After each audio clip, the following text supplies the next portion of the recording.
Assalamualaikum warahmatullahi wabarakatuh. Hi guys, let me introduce myself. My name is Nabila Satasnim. You can call me Nabila with name 220103-2028 from class 2A D3 Electrical Engineering. Okay guys, in this video I will explain about creating a simple motor control circuit. Before creating a simple motor control circuit, we must first check whether the motor we are using this time is AC or DC. DC motor are widely used for low power and variable speed application, such as toys, fans, and pumps. They have a simple contraction with a rotor that rotates in response to the magnetic field generated by the stator. To control the speed and direction of a DC motor, a device called a DC motor driver is needed, which can vary the voltage and polarity of the power supply to the motor. Meanwhile, AC motor are more commonly used for high power and fixed speed application, such as refrigerators, washing machine, and compressor. They have a more complex contraction with a rotor that rotates synchronously with an alternating magnetic field generated by the stator. To control the speed and direction of an AC motor, you need to use a device called an AC motor controller, which can vary the frequency and path of the power supply to the motor.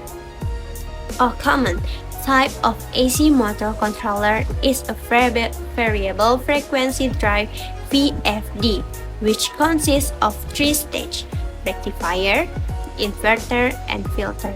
A few moments later. Okay guys, at this time I will explain the step for creating a simple motor control circuit using a DC motor. First, prepare all the tools and material that will be used.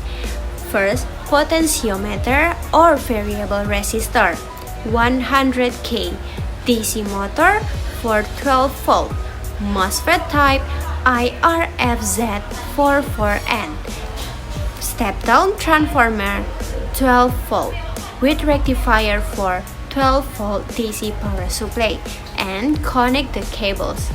Next, we have to connect the MOSFET to the potentiometer, solder gate pin of the MOSFET to the middle pin of the potentiometer, and solder the drain pin of the MOSFET to the first pin of the potentiometer, as you can see in the picture.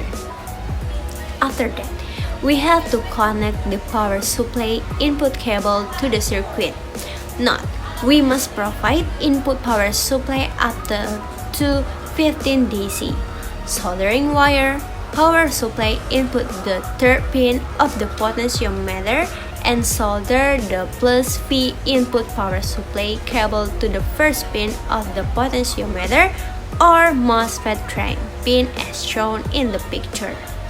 Next, we have to connect the cable to the motor. Connect the plus V and min V cables to the motor according to the desired motor rotation. Next, we have to connect the output power supply cable or motor cable. Solder min V motor wire to min V input power supply wire, and solder the plus V motor wire to the MOSFET source pin, as you can see in the picture. The final step is to provide power supply to the circuit and turn the potentiometer knob clockwise. When we turn the knob, the motor will start rotating. We can make a motor controller circuit for this type using the MOSFET IRFZ44N.